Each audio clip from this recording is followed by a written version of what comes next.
4M ಸೀರೀಸ್ಗೆ ಸ್ವಾಗತ. ಇವತ್ತಿನ subject continuity ಅಂತ. ನಾವು ಯಾವುದಾದ್ರೂ ಒಂದು ಕೆಲಸವನ್ನು ತಗೋತೀವಿ. ಉದಾಹರಣೆಗೆ ಮನೆಯಿಂದ ಆಫೀಸಿಗೆ ಹೋಗುವ ಕ್ರಿಯೆ ಕ್ರಮ. ಆಫೀಸ್ಗೆ ಹೋಗ್ತೀವಿ ಅಂತಂದ್ರೆ ಆಫೀಸ್ ರೀಚ್ ಆಗುವವರೆಗೆ ನಮಗೆ ಕಂಟಿನ್ಯೂಟಿ ಇದೆ. ಎಕ್ಸಾಮ್ ಅಲ್ಲಿ ಒಂದು ಕ್ವಶನ್ ಪೇಪರ್ ಕೊಡ್ತಾರೆ. ಆ 2.5 ಗಂಟೆ ಪೂರ್ತ ಬರೆದು ಎಲ್ಲಾ ಕ್ವಶನ್ಗಳಿಗೂ ಆನ್ಸರ್ ಬರೆದು ಹೊರಗೆ ಎದ್ದು ಬರ್ತೀವಿ. ಇದನ್ನ ಕಂಟಿನ್ಯೂಟಿ ಅಂತ ಕರಿತೀವಿ. ಹಾಗೆ ಪ್ರತಿಯೊಂದು ಕೆಲಸದಲ್ಲೂ ಕಂಟಿನ್ಯೂಟಿ ಬೇಕು. ಅಡಿಗೆ ಮಾಡ್ತೀವಿ, ಅಡಿಗೆ ಮುಗಿಸುವವರೆಗೆ ಒಂದು ಕಂಟಿನ್ಯೂಟಿ. ವೆಹಿಕಲ್ ಡ್ರೈವಿಂಗ್ ಮಾಡ್ತೀವಿ, ಡೆಸ್ಟಿನೇಷನ್ ರೀಚ್ ಆಗುವವರೆಗೆ ಕಂಟಿನ್ಯೂಟಿ. ಮಧ್ಯದಲ್ಲಿ ಹಾಲ್ಟ್ಸ್ ಕೊಟ್ಕೋಬಹುದು. ಆದ್ರೆ ಆ ಸಬ್ಜೆಕ್ಟಿನ ಕಂಟಿನ್ಯೂಟಿ ಇದೆಯಾ ಅಂತ. ಇದು ಒಂದು ಸಬ್ಜೆಕ್ಟಿಗೆ ಆದ್ರೆ ನಮಗೆ ಕಂಟಿನ್ಯೂಟಿ ಡೆಫಿನೆಟ್ಲಿ ಇದೆ. ಎಲ್ಲರೂ ಸ್ಕಿಲ್ಡ್, ಎಲ್ಲರಿಗೂ ಆ ಶಕ್ತಿನೂ ಇದೆ, ಎಲ್ಲರಿಗೂ ಆ ಮನಸ್ಥಿತಿನೂ ಇದೆ, ಕಂಟಿನ್ಯೂಟಿ ಮಾಡಬೇಕು ಅಂತ ಗೊತ್ತಿದೆ. ನನ್ನ ಸಬ್ಜೆಕ್ಟ್ ಬೆಳಗ್ಗೆಯಿಂದ ಸಂಜೆವರೆಗೆ ನಾವು ತುಂಬಾ ಕೆಲಸಗಳನ್ನ ತಗೋತೀವಿ.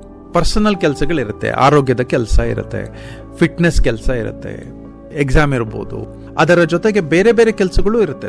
ಈ ಎಲ್ಲ ಕೆಲಸಗಳನ್ನ ಲಿಸ್ಟ್ ಮಾಡ್ಕೊಂಡ್ರೆ ನಾವು ಬೆಳಗ್ಗೆ ಕೆಲಸ ಶುರು ಮಾಡಿಬಿಡ್ತೀವಿ. ಆದ್ರೆ ಕಂಟಿನ್ಯೂಟಿನಲ್ಲಿ ಎಷ್ಟೋ ಕೆಲಸಗಳನ್ನ ಮರ್ತು ಹೋಗ್ತೀವಿ.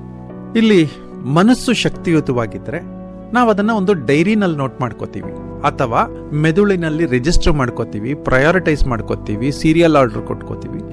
ನಮಗೆ ಎಷ್ಟು ಕೆಲಸಗಳು ಇದೆ, ಅದರಲ್ಲಿ ಪ್ರಯಾರಿಟಿ ಯಾವುದು. ಉದಾಹರಣೆಗೆ ಲೈಟ್ ಬಿಲ್ ಕಟ್ಟಬೇಕು, ವಾಟರ್ ಬಿಲ್ ಕಟ್ಟಬೇಕು, ಫೋನ್ ಬಿಲ್ ಕಟ್ಟಬೇಕು. ಇದೆಲ್ಲ ಪ್ರಯಾರಿಟಿಗಳನ್ನು ಮಾಡ್ಕೋತೀವಿ ನಾವು. ಈ ಪ್ರಯಾರಿಟಿಗಳಲ್ಲಿ ನಮಗೆ ಸಾಧ್ಯ ಆದಷ್ಟು ಬೇಗ ನಾವು ಕಂಪ್ಲೀಟ್ ಮಾಡಿದ್ರೆ ಪ್ರತಿಯೊಂದು ಕೆಲಸವು ಸಂಜೆ ಆಗುವಷ್ಟೊತ್ತಿಗೆ ಕೆಲಸಗಳ ಬ್ಯಾಲೆನ್ಸ್ ನಿಲ್ಲಾಗತ್ತೆ. ಇದನ್ನ ಒಂದು ಬ್ಯಾಂಕ್ ಪಾಸ್ಬುಕ್ ರೀತಿನಲ್ಲೇ ನೋಡೋಣ.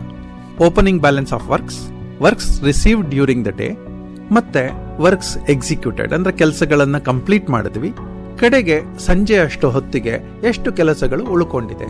ಹೀಗೆ ಒಂದು ಸಣ್ಣ ಪ್ಲಾನಿಂಗ್ ಮಾಡಿಕೊಂಡ ತಕ್ಷಣನೇ ನಮಗೆ ಎಲ್ಲಾ ಕೆಲಸಗಳನ್ನ ಸುಸೂತ್ರವಾಗಿ ಮಾಡ್ಲಿಕ್ಕೆ ಬರ್ತದೆ, ಗಾಬರಿ ಇಲ್ಲದೆ ಮಾಡ್ಲಿಕ್ಕೆ ಬರ್ತದೆ, ಪ್ರಯಾರಿಟೈಸ್ ಮಾಡ್ಲಿಕ್ಕೆ ಬರ್ತದೆ. ಕೆಲವನ್ನ ಫೋನಲ್ಲಿ ಮಾಡ್ಬೋದು, ಕೆಲವನ್ನ ನಾವು ಕಂಪ್ಯೂಟರ್ ಅಲ್ಲಿ ಮಾಡ್ಬೋದು. ಇವತ್ತು ಟೆಕ್ನಾಲಜಿ ಎಷ್ಟು ಫಾಸ್ಟ್ ಇರೋದ್ರಿಂದ ನಮ್ಮ ಕಮ್ಯುನಿಕೇಶನ್ ತುಂಬಾ ಫಾಸ್ಟ್. ಒಂದು ಕೆಲಸವನ್ನ ತಗೊಂಡು ಆ ಕೆಲಸಕ್ಕೆ ಆ ಎಂಡ್ ಮಾಡೋದನ್ನ ನಾವು ಯೋಗದಲ್ಲಿ ಸಮಾಧಿ ಅಂತ ಕರಿತೀವಿ. ಸಮಾಧಿ ಅಂದ್ರೆ ಮುಚ್ಚಿ ಹಾಕೋದಲ್ಲ, ಸಮಾಧಿ ಅಂತಂದ್ರೆ ಎಂಡ್ ಆಫ್ ಎ ಟಾಸ್ಕ್ ಅಂತ.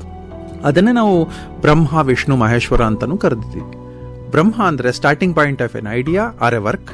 ವಿಷ್ಣು ಅಂದ್ರೆ ಎಕ್ಸಿಕ್ಯೂಷನ್ ಅಂದ್ರೆ ಪ್ರೋಸೆಸ್. ಶಿವ ಅಂತಂದ್ರೆ ನಾವು ಅದನ್ನ ಕಂಪ್ಲೀಟ್ ಮಾಡಿದೀವಿ ಅಂತ. ಹಾಗೆ ನಮ್ಮಲ್ಲಿ ಯಾವುದೇ ಕೆಲಸವನ್ನ ತಗೊಂಡ್ರೆ ಆ ಕೆಲಸವನ್ನ ಕಂಪ್ಲೀಟ್ ಮಾಡಬೇಕು. ಬ್ಲೈಂಡ್ ಫೋಲ್ಡ್ ಚೆಸ್ ಅಂತ ತಾವೆಲ್ಲ ಕೇಳಿದಿರಿ. ಒಂದು 20 ಜನ ಕೂತ್ಕೋತಾರೆ, ಒಬ್ಬರಿಗೆ ಕಣ್ಣಿಗೆ ಪಟ್ಟಿಯನ್ನ ಕಟ್ಟುತ್ತಾರೆ. ಆ ಪಟ್ಟಿ ಕಟ್ಟಿದಾಗ ಅವರು ಒಂದೇ ಕಡೆ ಕೂತಿರ್ತಾರೆ. ಅವರಿಗೆ ಚೆಸ್ ಬೋರ್ಡಿನ ಮೆಮೊರಿ ಇರುತ್ತೆ. ಯಾರು ಬ್ಲೈಂಡ್ ಫೋಲ್ಡ್ ಚೆಸ್ ಆಡ್ಲಿಕ್ಕೆ ಹೊರಟಿದ್ದಾರೆ 20 ಜನರ ಮೇಲೂ ಆಡಿ 20 ಜನರನ್ನು ಗೆಲ್ಬೇಕು. ಇದು ಸಾಧ್ಯ ಇದೆ ಅಂತ ಪ್ರೂವ್ ಮಾಡಿದ್ದಾರೆ. ಅವ್ರ ಕಣ್ಣು ಮುಚ್ಚಿ ಕೂತಾಗ ಮೊದಲನೇ ಅವರ ಜೊತೆ ಆಡ್ತಾರೆ, ಅದಾದ್ಮೇಲೆ ಎರಡನೇವ್ರ ಹತ್ರ ಬರ್ತಾರೆ. ಇವ್ರು ಫಿಸಿಕಲಿ ಹತ್ರ ಬರದೇ ಇದ್ರು ಕೂಡ ಅದು ಹೇಳ್ತಾರೆ ಯಾವ ಪಾನನ್ನ ಮೂವ್ ಮಾಡಬೇಕು. ಹಾಗೆ 20 ಜನರಾದ್ಮೇಲೆ ಮತ್ತೆ ಮೊದಲನೇವ್ರ ಹತ್ರ ಬರ್ತಾರೆ. ಆ ಮೊದಲನೇವ್ರ ಹತ್ರ ಎರಡನೇ ಆಟ ಆಡ್ತಾರೆ. ಹೀಗೆ ಆಡ್ತಾ ಆಡ್ತಾ ಬರೀ ಮನಸ್ಸಿನ ಹಿಡಿತದಲ್ಲಿ 20 ಜನರನ್ನ ಗೆಲ್ತಾರೆ. ಅಂದ್ರೆ ಅವರಿಗೆ ಆ 20 ಜನರ ಜೊತೆ ಚೆಸ್ ಆಡುವ ಕಂಟಿನ್ಯೂಟಿ ಇದೆ. ಹಾಗೆ ನಮಗೆ ಬೇಕಾದಷ್ಟು ಮಲ್ಟಿ ಟಾಸ್ಕಿಂಗ್ ತಗೋತೀವಿ, ಅರ್ಧರ್ಧದಲ್ಲಿ ಬಿಡದೆ ಅದನ್ನ ಪೂರ್ತ ಕಂಪ್ಲೀಟ್ ಮಾಡಿದ್ರೆ ಈ ಕಂಟಿನ್ಯೂಟಿ ನಿಮ್ಮ ಶಕ್ತಿ ಆಗುತ್ತೆ. ಕಂಟಿನ್ಯೂಟಿ ಶಕ್ತಿ ಆಗ್ಬೇಕಂತಂದ್ರೆ ದಿನಚರಿ ಬರೆಯೋದನ್ನ ಮಾಡಬೇಕು. ಇದನ್ನ ಮಾಡಿದ್ರೆ ಪ್ರತಿಯೊಂದು ಟಾಸ್ಕ್ ತಗೊಂಡಿರ್ತೀವಿ, ಕಂಪ್ಲೀಟ್ ಆಗತ್ತೆ. ಕಂಪ್ಲೀಟ್ ಆಗಿದ್ದ ಟಾಸ್ಕ್ ಅನ್ನ ನಾವು ಸಕ್ಸಸ್ ಅಂತ ಕರಿತೀವಿ. ಹಾಗೆ ಎಲ್ಲರೂ ಸಕ್ಸಸ್ಫುಲ್ ಆಗ್ತೀರಿ.